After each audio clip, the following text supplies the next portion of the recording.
Hello, everybody, and welcome to Geopolitical Trends. Very excited to be with you.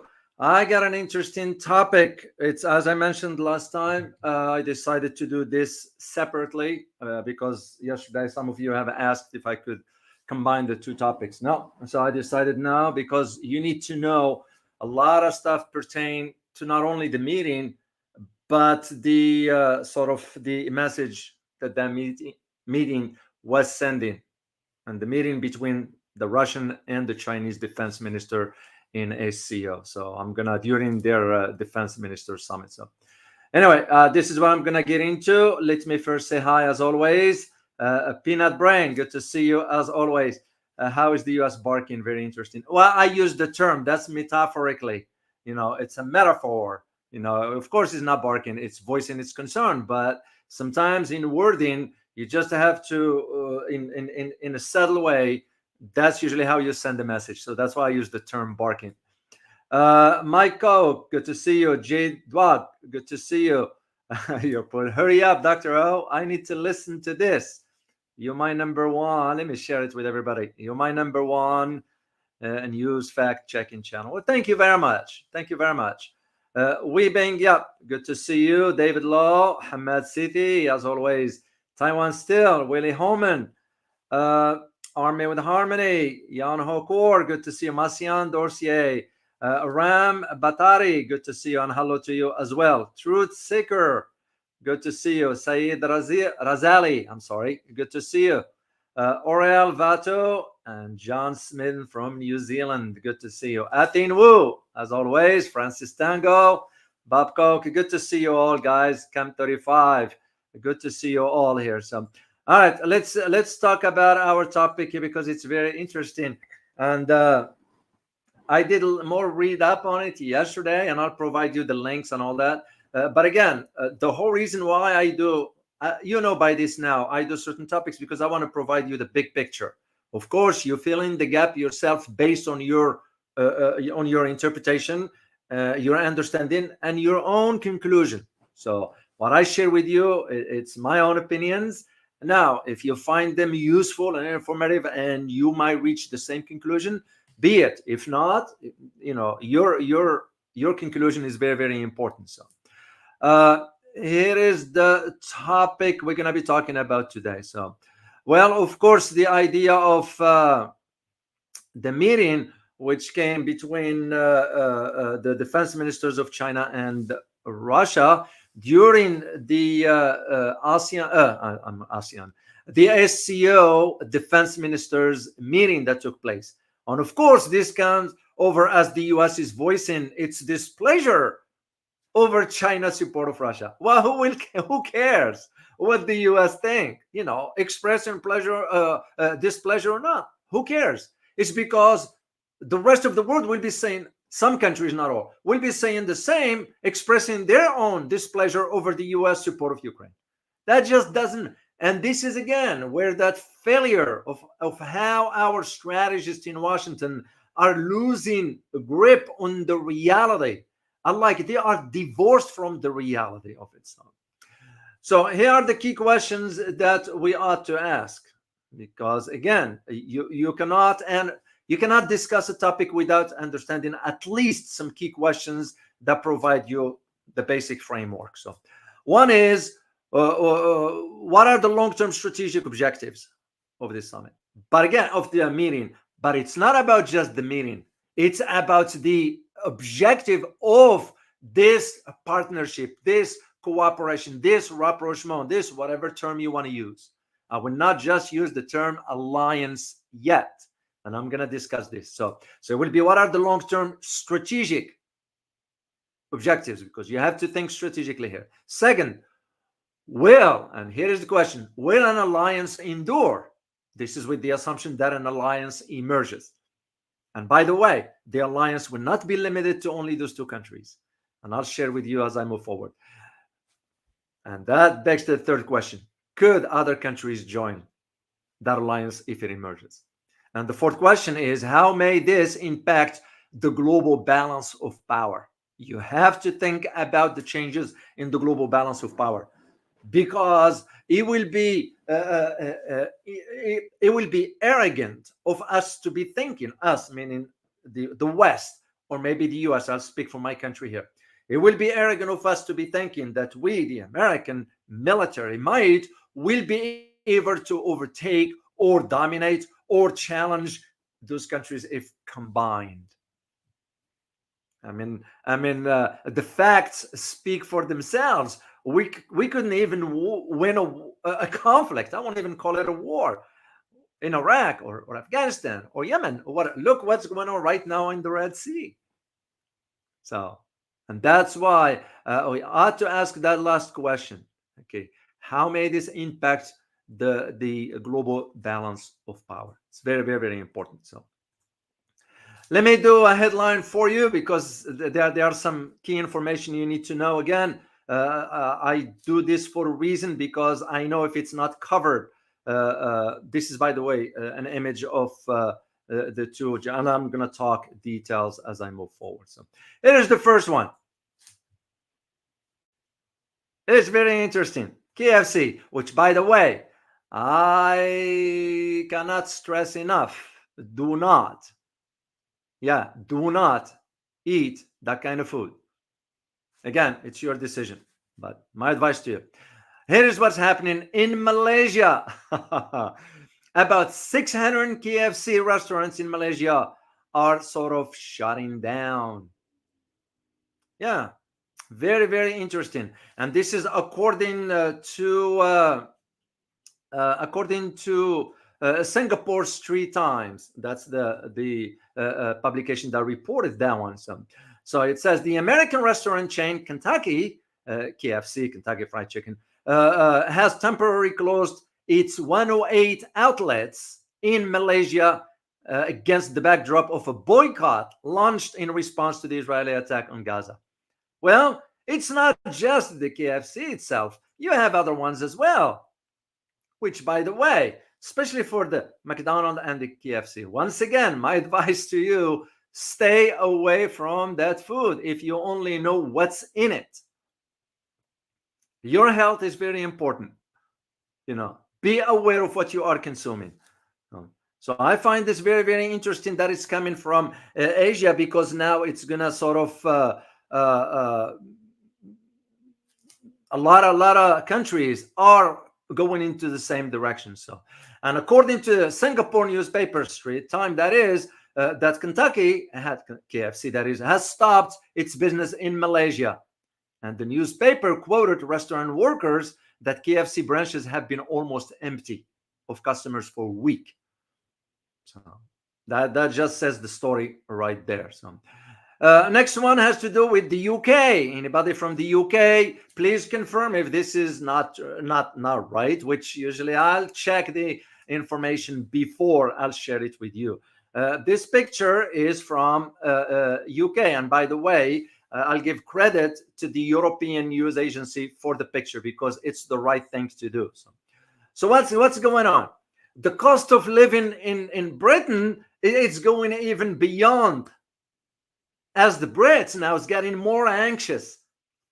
Can they afford to have I've read some analysis outside the US suggesting, and please correct me if I'm wrong, that Britain, the UK, it's going down the path of poverty. So, well, of course, they're saying that, no more inflation. It's a lie. UK still has the highest inflation in Europe. Some local shops in London now stopped offering prices for some goods about 2 years ago. Why? Starting to understand that they cannot afford it. So they either had to pass on the cost to consumers, which consumers cannot afford to buy. And this is why now you're starting to see the spread of small shops and vegetable sellers, like what you are looking at, as a wider customer base.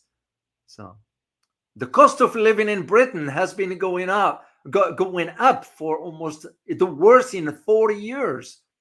And yet Britain is in denial. After 2 years of relentless price hikes, much of the rest of the country When I say country, I'm referring to the main government in London, that they are remaining in denial about it. Inflation is declining, saying, which is a lie, but it's still higher in Britain than any other similar country. And the same arguments can apply to us here. So, my screen went black. Okay, I can't see. I don't know if you guys can. Well, I hope you can hear me, but it just went black. I can't see. So, anyway, I'm gonna keep talking till the screen comes back. This is unusual. Very interesting.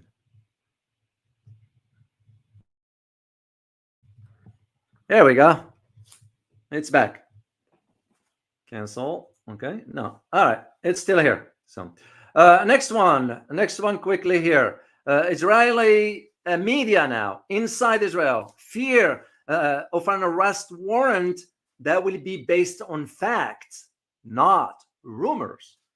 So, well, as you may heard, that the ICC, the International Criminal Court, not the ICJ, ICC, which, by the way, both the US and Israel are not a member, However, Washington's powers to influence and constrain it, because that's what Israel is asking the US to do.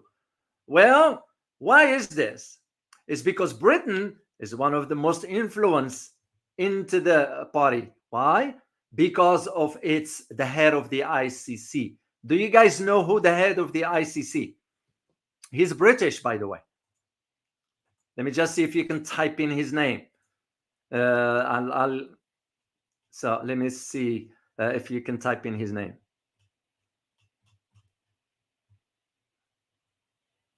Yeah, and I was aware of one of his cases, and yet because the US supported it behind the scenes. Yes, OMC, you're absolutely correct. His name is Karim Khan. Yeah, Karim Khan. He's the head. Here is what the problem is. The problem is that Karim Khan has previously visited Israel, according to some sources, which means for him to be appointed, and I'm not judging here, I'm just saying the facts as they are. And the last thing I will share with you, which, by the way, will be I'm just mentioning it because I'm going to do a video for you. Chinese President Xi is heading out to Europe soon.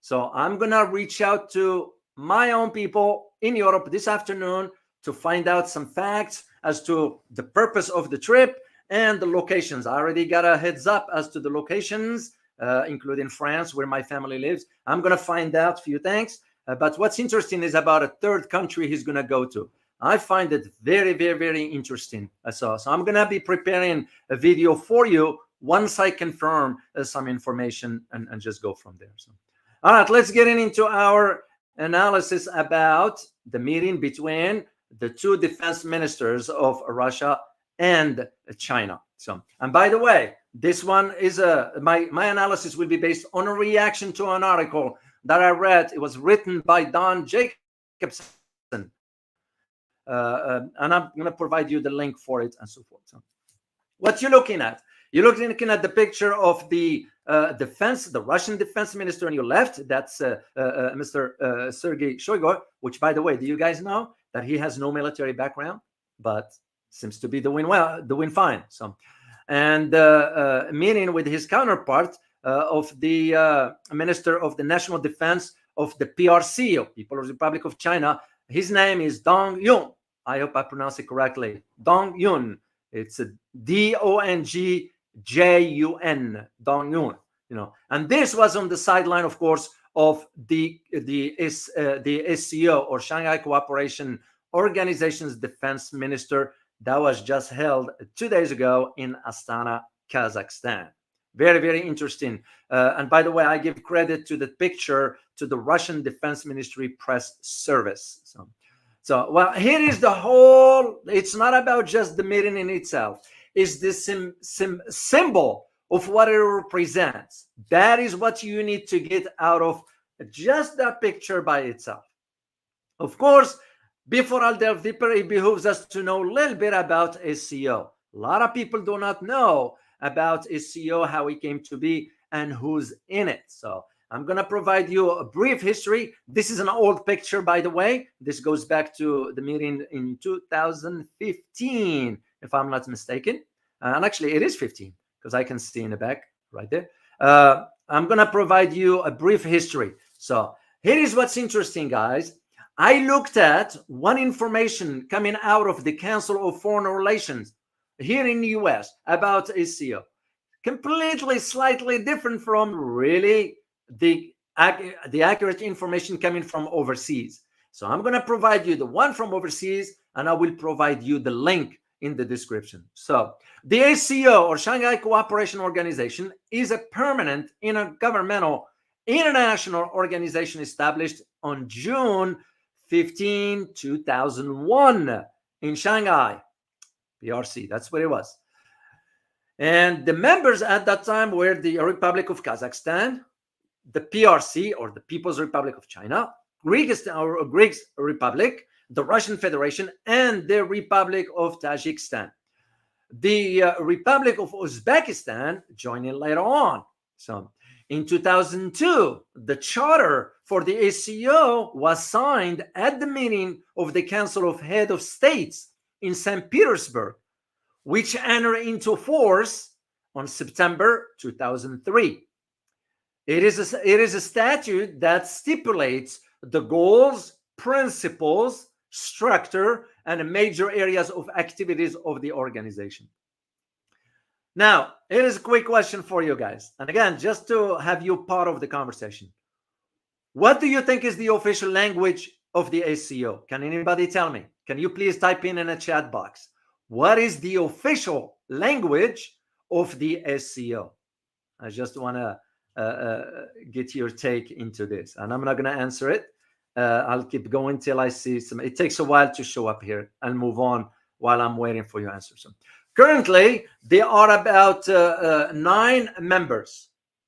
So you have India, Iran, the Republic of India, the Islamic Republic of Iran, the Republic of Kazakhstan, the People's Republic of China, the Greek Republic or Greekistan, the Islamic Republic of Pakistan, the Russian Federation, the Republic of Tajikistan, and the Republic of Uzbekistan. Those are the important 9 members. All right, let me see what you guys wrote down as well. Mind over matter, you put Cantonese. Athenu, you put Russians. Let me see one more. The Wacky Monkey, you said Chinese. Francis Tango, Chinese. Omsi, English. Oh no, they won't take English. No way. No way. The official language, guys, is both the Russians and the Chinese. Very interesting combination, isn't it? Yeah, so the two. Now, you have 3 observers in that body. The 3 observers are the Islamic Republic of Afghanistan, the Republic of Belarus, okay?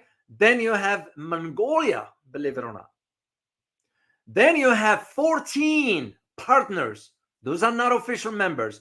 And the 14s include Azerbaijan, Armenia, Bahrain, United Arab, Egypt, the Kingdom of Cambodia, the State of Qatar, the State of Kuwait, the Republic of Maldives, the Republic of the Union of Myanmar, the Federal Democratic Republic of Nepal, the United Arab Emirates, the Kingdom of Saudi Arabia, the Republic of Turkey, the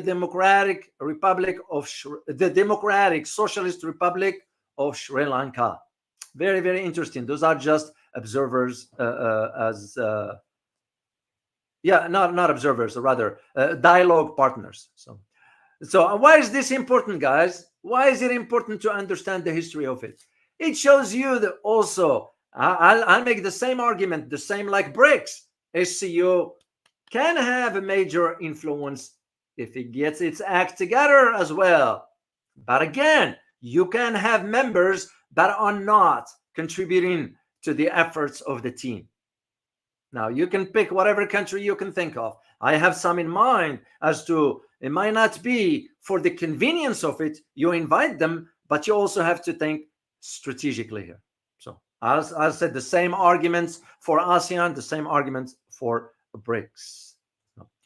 All right, let's get into our analysis about the meeting between the defense ministers and what it means within the bigger picture here. So, like I always tell you guys, the first thing I always look at after a summit or a meeting, whatever that is, it's the press release or the official statements. Well, here is the official statements that came out of the meeting. So it's in quote, "We are determined to implement all agreements reached at the highest level," the Russian defense chief said. End of quote. What is the key word there? The key word is determined. We are determined to implement. That goes against the backdrop of what Tony Blinken went to China recently, thinking he can intimidate the Chinese by threatening or even issuing so-called stern warning, which is a joke. Anyway, to me, a statement like this confirms that no matter what the West says, no matter how vociferously speak, so loud, no matter how much concern it voices or it's barking, ain't gonna cut it. Because the world has changed. And the West, including my country, better change with it. There is no going back. Like I put for you guys in the community tab yesterday, the outcome of the research by the RAND Corporation, which by the way was commissioned by the Pentagon, it confirmed what I've been talking about forever, that the end of the US is near and it might never recover like what happened to some previous empires. This is where I see the concern.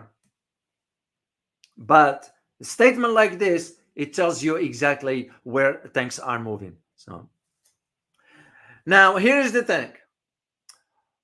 On the key global issues, both countries so far, Russia and China,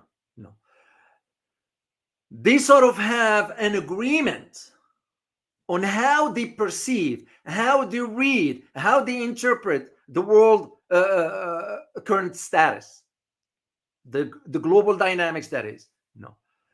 Only the fundamental issues of the current world order and pressing international problems. This is what they have agreed upon in their statements. So to me, it's a very interesting statement again, because this does not include just the political aspects. It includes the economic aspects and the military dimension of it. And of course, the summit was for the defense ministers. It behooves us to think the big picture. What happened the week before? Who went to Iran, visited Iran? There is one country that visited Iran. Let me just see in a chat. By the way, I did a recorded video for you about it. I'm gonna release it soon. Who visited, which country sent its delegation to Iran about a week and a half ago? Let me just see, because it's very important to understand those dynamics. And this is the whole reason why I wanted to do this. Oh, David K, you got it. Tom Chuang, you got it. Chanel, you got it. Boycott, John Smith, you guys got it. Why is this important? Why is this important? It is important to highlight to you, first of all, that North Korea did it openly, publicly. Usually those kinds of visits used to go quietly. Okay. Second is the highest delegations, even though they was not disclosed as to what was discussed. I can guarantee you the military dimension in the conversation between North Korea and Iran is part of it. And now you go back to our topic here, between the meeting between the Russian defense minister and the PRC defense ministers. And if they are to say, and I go back to the quote, on the fundamental issues of the current world order and pressing international problems, do you see what I'm seeing on the horizon here, or over the horizon? Like I asked the question at the beginning, will this alliance endure? Which countries will join? Now just take a step back and consider this possibility. The 4 countries decided to sign an agreement by which they're going to join forces. The 4 countries are Iran, North Korea, Russia, and China. Sky is the limit. And I'm going to detail also for you an article that came up from the Foreign Policy Council here in the US, starting to argue for something like this, which, by the way, personally, and I'm not bragging here, I talked about this a few years ago in my Russia book, and I'm going to share it with you also. So now here is what what Shoigu, the defense minister of Russia, said, and I quote, "Russia and China are consistently working to build comprehensive partnership and strategic cooperation in a world where new hotbeds of tensions are emerging and things are getting worse in the existing ones. This is the result of the West's geopolitical escapades and selfish neocolonial activities." End of quote. It's really spot on. It's spot on description for what Shoigu expressed. Why? Because it's a reflective of exactly what is going on.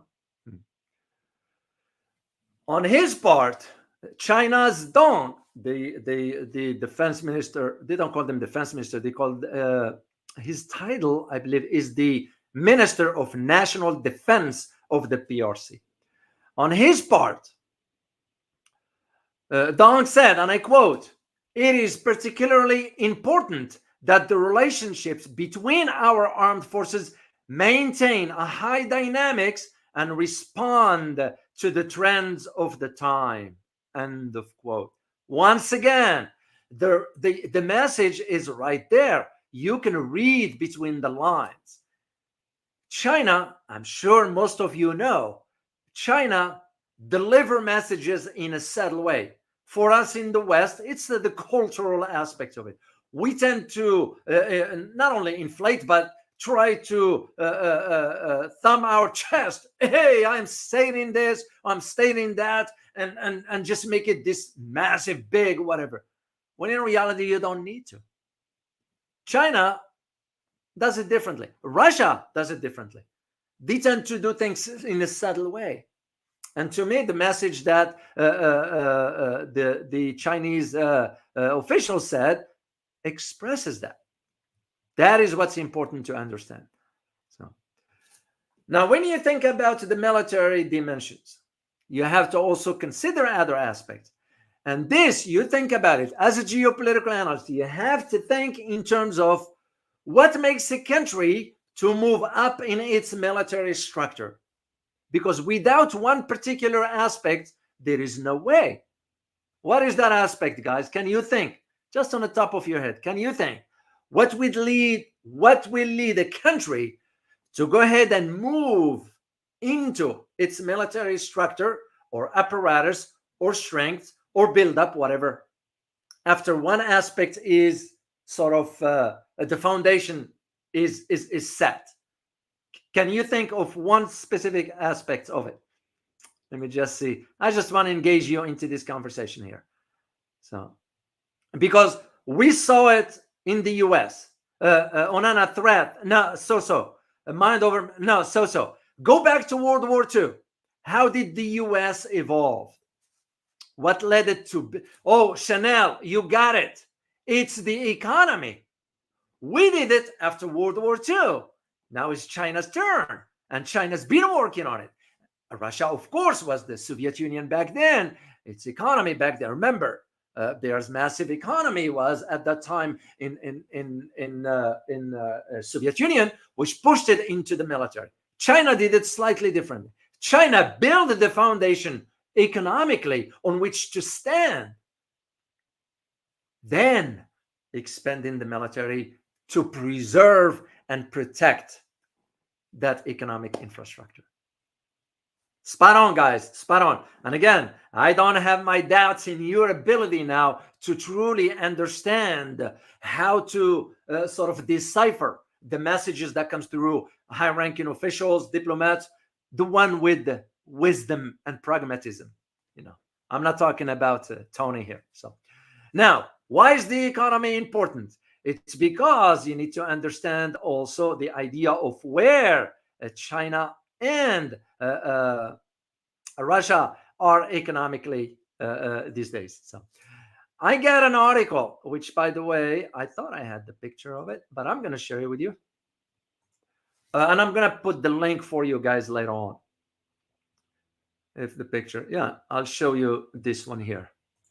Let me just share it. I looked at the stats. I went even as far as 2016, if I recall, because when I was doing the research back then to find out where things are. So let me share this picture with you here.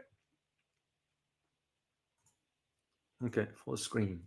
So, and by the way, I give credit here to Tatiana Miel from Reuters. That's the picture belonged to Reuters there. So you give credit. It's very important, guys. That's once you enter into academia, you will understand the purpose of citation or giving credit and so forth. So anyway, this is what I wanted to share with you. But the point is not about that. The point is where the economic transactions between the two countries are.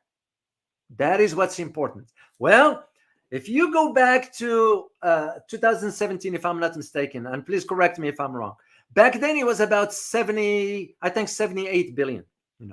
Fast forward to 2023, yeah, in December, it reached 218. I just looked at stats about 2 weeks ago. The number that I saw was $280 billion in bilateral trade between China and Russia. And that it's a compelling evidence as to why the countries now, both Russia and China, are moving into the direction of the military. Again, we cannot, I repeat, we cannot jump into using the term an alliance yet, because there's a lot involved. But I am not ruling that possibility down the road. When? I don't know. But the possibility is there, especially if Iran and North Korea join in. Because what are we going to be looking at? We're going to be looking at a counter NATO entity here. And NATO, by the way, will stand no chance against those four, given the military hardware.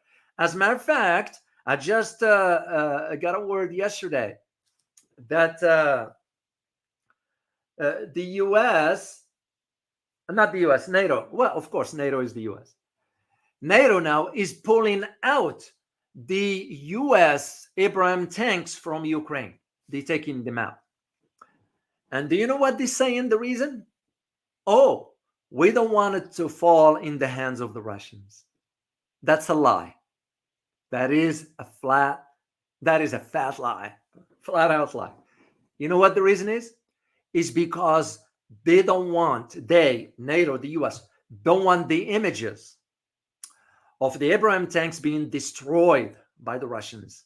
Otherwise, other countries will not buy Abrams anymore, because it's been proven that the Russian tanks outperform those of the West, including the Leopard, the Germans, and the Abrams tanks. That is the reason why. So, of course, I don't know if they're going to disclose this information publicly. I don't know. I'm sharing it with you because that's what I do. I'll share with you the information for the sake of understanding the big picture that is not being reported. So that is the whole idea for why you need to understand the statements from the two defense ministers. When they said, both of them in their joint statements, the relationship between the two countries is important for strategic stability on the planet. This is what the Chinese official said. And I put it in quote. Once again, just sort of contemplate over that or think about it. He said, and I quote, "It is important for strategic stability on the planet." Once again, as an analyst, I am going beyond just the wording here. I am thinking about his reference to the idea that we are getting closer to a nuclear exchange here. That is why I use the term stability, strategic stability on the planet, because if we cross that threshold, there is no place that will be safe.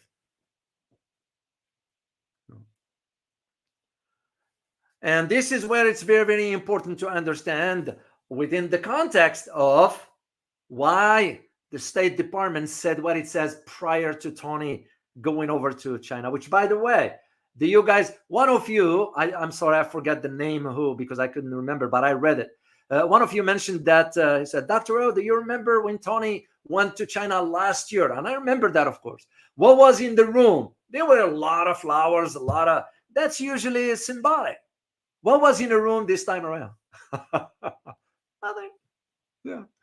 Sort of, it says right there. It says right there. So, but when you hear statements by, the incompetent Tony saying, in my discussion today in China, I reiterated our serious concern about PRC providing components that are powering Russia's war of aggression, brutal war of aggression against Ukraine. End of quote. No. That's for domestic consumption. And this is what I'm saying. Look at the statements by Tony Blinken, and look at the statements that I shared with you earlier from both Shoigu and the Chinese defense official Deng. Completely on the opposite.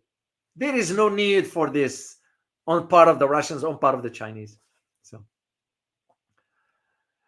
and this is where I get into another article by the Foreign Affairs, by the way, which Foreign Affairs here in the US, if you know how it works, the way it works is you have analysts inside those think tanks. Those are funded by the government. So the articles that they are publishing, and I do read them, so I'm not going to stop reading them. Some of them, I'm not advocating for it, but I need to read to see how flawed the articles are. And if I feel comfortable, sort of to make a video for you about it, to expose that, be it. That's what I will do. Well, I came across one here, very, very important. And what it argued by those two individuals, one of them is called Andrea Taylor. She's the director of the Transatlantic Security Program at the Center for New American Security. And her colleague, the center's chief executive, Richard Fontaine. And this is what they said. Something I'm not surprised. Yeah, they said that the collaboration among four countries, those ones right here, the collaboration among this is only the tip of the iceberg. So the article said, and I quote, Russia's support from China, Iran, and North Korea has strengthened its position in its fight against Ukraine, undermining Western attempt to isolate it and hurting Kyiv, two U.S. researchers say. Yeah, you can just see where the narrative is headed. And this is why it's important to read the other aspects of it. This is why sometimes, and I made a decision on this, even for us here, when I bring guests, whatever, I don't have to have a guest that agrees with me. Yeah, you can disagree with me. That's like what I did with yesterday by sending an email to, what's his name? Gordon Chan. So I send him and extend an invitation. Of course, he's welcome here, but we will debate and argue and, politely, respectfully, civilly, and so forth, because we wanted to put the dots on the letter. Now, whether he's going to respond to my email or not, it's his decision, not mine, and I don't hold it against him. So at all, I won't do that. It just, I want to challenge certain notions that just don't make sense. To me, that's the whole idea of it. Why I wanted to do that one. So, and I think I had something that I saw. Not here. Let me see. Yeah, I'm going to share it with you here.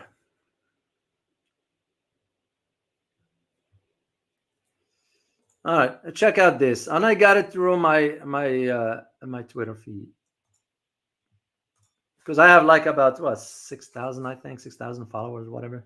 So I do get a lot, and I read the stuff. So just follow me on Twitter, by the way, guys. Just I'm at dwalalu. Just so you can go there and here's what it says. Check this out, and I'm going to read it for you guys. In the same China expert Gordon Chang, who has been predicting the collapse of China for the last 30 years. China expert talk dark side of Chinese auto industry, spying, slave labor, killing the U.S. car market.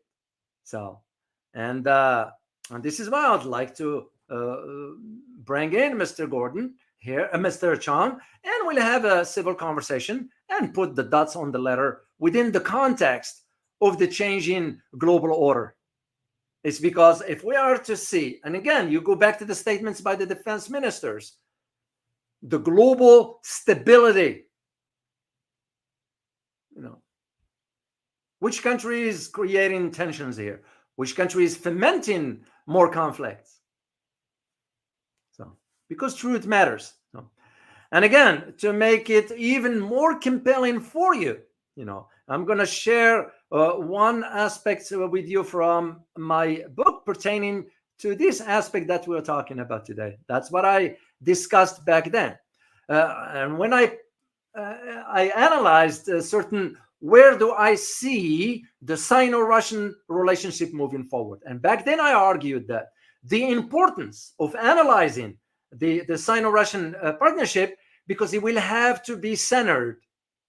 This relationship will have to be centered around the strategic challenge. Why? Because it will develop into a strategic alliance moving forward.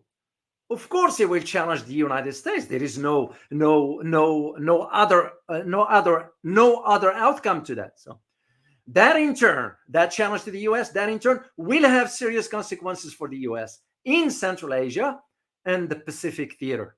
So, of course, some argue that, Mr. O, the bad blood between Russia and China will prevent them from coming together. I am not denying that it was. And I even argued in the book that this assertion is true, given the history between the two powers. However, coming together as one force makes perfect strategic sense for both Moscow and Beijing. And what it will be is a direct global military challenge to the United States when you add, even without adding, but can you imagine adding North Korea, adding Iran to the mix, and this challenge will be coming from the north, from the east, and from the west. That's just and again, I kind of argued this back when I was doing the research, 2017, when I started writing of it. It takes me about a year and a half almost to write, or almost two, to write all this stuff. But because you have to check and recheck the information to make sure it's, my name is on it. My credibility is in line here. I can't just write whatever. But again, when I see think tanks in Washington are talking, if the four countries, the North Korea, Iran, Russia, and China get together, this is nothing. It's just the tip of the iceberg. Well, they are right. It's just the tip of the iceberg. It's because it will change the fundamental setting within the global order. Why? For a simple reason. It's because they're going to be pushing, those countries, Russia, China, and North Korea and Iran, but especially the other two, they will be pushing for the economic fairness, the justice, the adherence to the law. I mean, we are hearing right now that the U.S. contemplating sanctioning the ICC. Wait a minute. What happened to the adherence to international law? You can't do that. You can't just be cherry picking the laws that suits you and ignore the rest. You're either in or out. And this is why when those sort of the think tanks saying that, this is not, it's just the tip of the iceberg, they're right, because it will fundamentally change the dynamics of global order. And given our failure in foreign policy, we will know where the South from the North. We will be lost. This is how I see it playing out moving forward. And this is why I wanted to do this separately, because if I would have talked about it yesterday, I won't have enough time. because you need to understand the parameter, the geopolitical parameter in which this kind of statements, in which this kind of meetings, you put them under the lenses of the global reality for you to understand where this is headed. And we all know where it's going. I mean, if the Pentagon commissioned a research by the Rand Corporation, which, by the way, the Rand Corporation, FYI, as one who is very familiar with what they do, the Rand Corporation is the backdoor of the government, but also gets funding from the Department of Defense to send its analysts to a conflict zone to write a report about the need for adding more military aid. I dealt with some of them back when they used to visit Afghanistan and Iraq and said, well, we need more military assistance here so we can defeat this and that. I was like, what are you talking about, man? You ain't going to defeat anybody here. You don't understand what are you getting into. Those people have no fear of that. You think you're going to scare them with a flyover of an F-18 or F-35? That ain't going to scare them. They don't fear that. I mean, look just now what's taking place in the Red Sea. And the question to you, did we defeat the H group there? No. And shame, by the way, on the Tony Blinken is meeting with the Gulf states Arab. I put it for you guys in the community tab. The image, they're just cowards. Simple as that. We're talking about where we're going to have to think about sanctions and all that. Come on. You guys can move a fly off the wall. Let me see if I can share it. Yeah, I have the picture here, right here for you. I'm going to share it with you. And by the way, when Tony Blinken was there, you know what he said? Let me share the picture first. Yeah, right there. You know what he said?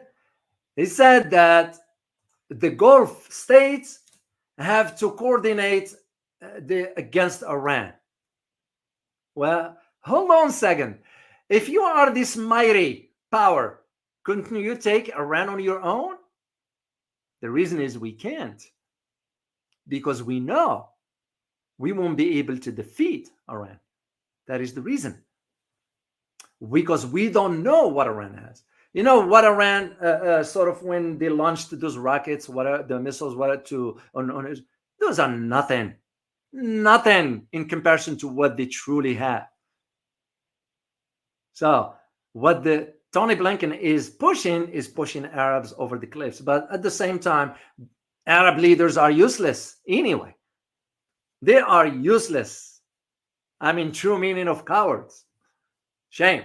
And if you know anything about the Arab culture, if you only know anything about the Arab culture is a very sort of, it takes pride in what it does, whatever. And when I say they, I'm not referring to the people. It's those leaders. Shame on those. It's just the fact that Tony Blinken is pushing the Arabs to confront Iran. You need to. No. Why don't you do it if you think? It's because we have been realizing that we are losing our influence, not only in West Asia, but around the world. And this is exactly what that research that was commissioned by the Pentagon, allowing the Rand Corporation to say. And the one who wrote the article is, his name is David Ignatius, very, very savvy guy. He's pragmatic in his writing. I read some of his books and all that. Revealed in depth the study, which was conducted by the Rand Corporation for research, which was commissioned by the Pentagon. It confirmed that the U.S. is on its way. They put the word maybe on its way. No. There is no maybe. It is on its way, heading down towards the slope from which only few empires recovered. I'll give you just the example of Britain. I'll give you an example of France, Spain, Portugal, the Dutch, the Belgians. You got the idea. So, And this is where I want you to understand, just to wrap this up before I'll answer a few questions here. I want you to understand the optics of a meeting at that level. Yes, I know it was just the defense minister's meeting, whatever, but also is the statements emanating from those two, meaning the Chinese and the Russians defense ministers. Very, very important, very, very crucial. And you put this within the context, as I mentioned, North Korea sending a delegation, Tony Blinken going to China, which I don't even know why he went to China for. It's beyond me, because he was embarrassing. It was very embarrassing. We think that there are those who say, some have said, looks embarrassing as far as the presidency standing waiting. No, it's embarrassing for Tony, not presidency. I don't think so. It was embarrassing for presidency. It was for Tony. Couldn't show up on time. The timing, you have to be on time. It says a lot right there. And that's why presidency said, when is this guy? He didn't say, when is Tony? When is this guy leaving? And one of the aides told presidency, yeah, this afternoon, sir. And also to put it within the context of upcoming trip to Europe. He's not coming to the US. He's not going to Germany. He's not going to the UK. So very, very interesting. So I'm going to make some phone calls this afternoon. I need to find out a few things. Then if I confirm the info, even though I'll get it, but I need to confirm it, then I'll do a live stream for you about it. So, all right, guys, I'm going to answer a few questions. That's all I have to share. I like to share whatever of substance and get off the air. So once again, I want to say thank you to all for being here. Is he going to France? Yes, he is. It's one of the countries. Can Europe and the US survive without PRC? No, Taiwan still? That's a good question. What is it? I just looked at it as I'm going to scroll down. Why not and answer it? No, because this is why the administration here in the US threw Tony Blinken under the bus by saying, oh, we're not going to move forward with the sanctioning the Chinese bank. They got concerned that China's retaliation we're already seeing the problems here. I mean, add to that what's going on at the universities, especially right here in Texas, which is a shame on the governor here, who is, by the way, a member of the World Economic Forum. I have no respect for the guy. They are all. America is done for. Let's not just sugarcoat it or say it nicely. It's done for. Shame when you are tackling faculties for peacefully demonstrating. They believe in something. So what we said, what we will say if we would have seen the images elsewhere. We're going to scream bloody loud about human rights violations and so forth when we are witnessing right here. And that's, guys, that's signs. Those are the signs of the end. It's getting here. It's getting closer. There is no going back. So yeah, it will not be good. It's already not good for Europe. Why do you think Elon Musk was in China? And by the way, he got the green light from China regarding Tesla. He's seeing what's going on. There are those who say, well, he's going to go to India. No, he ain't going to India. There is no way. To go India for what? No, he's not. He's not. So the answer, Taiwan, still is no. They won't survive because prices are already going up. Look what's going on in Britain. Look what's going on in Germany, in France itself. Most of Europe. So that is one of the problems, that the reason why we didn't go forward with the sanctions, and we won't. You sanction something that's very minor per se. But also this is why countries are expediting the de-dollarization process.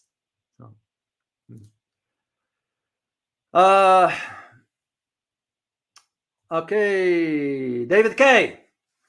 Question: is the conducting regime change in Spain because of the Spanish prime minister talked about? Sort of. He changed his mind about leaving, I think. But yes, he has to do something with that. And I think because of Europe now is as divided as it can be, and I think Ireland is moving forward with it. Even I even saw the foreign minister of New Zealand. Yeah, this might surprise you.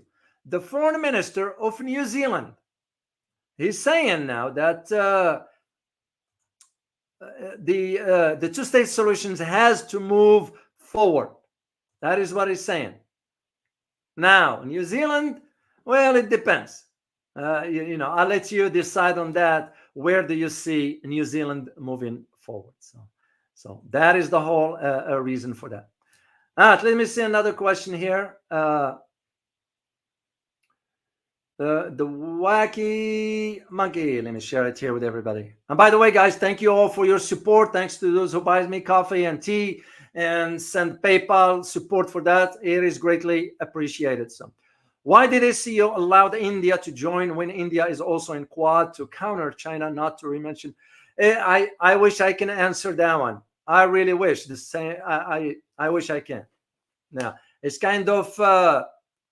I did read somewhere, but I couldn't confirm it, that India was thinking about leaving the SCO. I don't know, it was just rumor. I couldn't confirm it. I didn't talk about it. If something I can confirm, I would not elaborate more because I can't speculate. Now, I can give my analysis about something, but that's something I have to do my own due diligence research on it before I share my opinion with you about that. For that one, and yeah, I question that. one. So even now, I just saw the statement by the so-called foreign minister of Taiwan saying that he praises now Philippines, U.S. and Japan. Japan, Philippines, and U.S. Sort of cooperation in countering China. Philippines, when we know where ASEAN stands, is the same arguments can be made about SCO. I think, in my opinion, and again, this is just my own opinion, there should be a mechanism in every organization. And again, they have to decide on it. That if you don't play ball, in other words, if you don't play with the team, and I'm not saying you compromise on everything. That is not what I'm saying. But those matters are of strategic importance. So if India, in this case, will be playing both sides, we all know what it does to the organization as a whole. I am witnessing it already in BRICS, to the point that I got a word that the next target from the West is going to be the BRICS. Why? Because the West is getting very, very, very concerned about the long list of countries that want to join the BRICS. That is where the problem is. And I can see that moving forward. So, all right, I'll do one more question here, and I'm going to sign off because I have, I think, an appointment at 2 o'clock. Question, Joanna's Dharma. Question, if Trump got elected, will he make it worse? Yes. Yeah. Trump is for Trump. Now he flipped. Now he's in support. What Trump did, he tricked the supporters back then a few months ago by giving them what they want to hear. American politics, it's all about, I want to tell you what you want to hear. This is why there are some of us here in the US wouldn't want to be involved with Washington, because we're not willing, and I speak for myself, I can't speak for others. I'm not willing to just flip-flops because of flip-flop, that is, because I want to tell you what you want to hear. And we have it right here in our community. I can't tell you just what you want to hear. And when I say something, I know not all of you will agree with me, and that's fine. That is fine, and I respect your opinion, as long as your response, whatever that is respectful. And I got no issue with that whatsoever. As a matter of fact, I welcome your challenges. I welcome your counter arguments. I welcome your contribution to the conversation, because I'm here also to learn from you. It goes both ways. It goes both directions. So Trump is just another face of the same coin. America is done for. Sadly, it's my country, but no. Last question. Fight back. Did you see the WF meeting in Riyadh? That's not on a full scale. Yeah. Saudis again. Are you gonna trust the Saudis? I wish you get a chance to read my Saudi book. I don't think so. They will allow it there anyway. Yeah, it's just another facade. Most Arab countries. Yemen is different. I was there. I dealt with the locals. They mean what they say. Now I give them credit, and I have great admiration and respect for them, because as poor as they are, they welcome you with open arms. Very, very, very. They do it. So, last question. Army with harmony. Do you think the powers that be will give up power without? No, it will be some sort of a fight of sorts. Now, to what extent that fight's going to go, how large it's going to be, who's going to be involved, I don't know at this point. But I am seeing signs, and this is why I'm seeing signs through the statements by, like, what the two defense ministers about the concern about the strategic stability on the planet. That's, to me, where I read between the lines, because we are not going to go down quietly. I mean, Trump himself, yeah, he already announced that he will sanction countries that will not use the dollar. So, I've always knew Trump is not a politician. He's not qualified for that. So he's not qualified for that. So, anyway, guys, I want to thank you for your kind support. I truly appreciate you. And I look forward to doing the video about the upcoming trip of President Xi once I make this phone call this afternoon and confirm a few things. And I will let you know. As always, remember, geopolitics impact daily life in more ways than one. Till next time, guys. Bye-bye.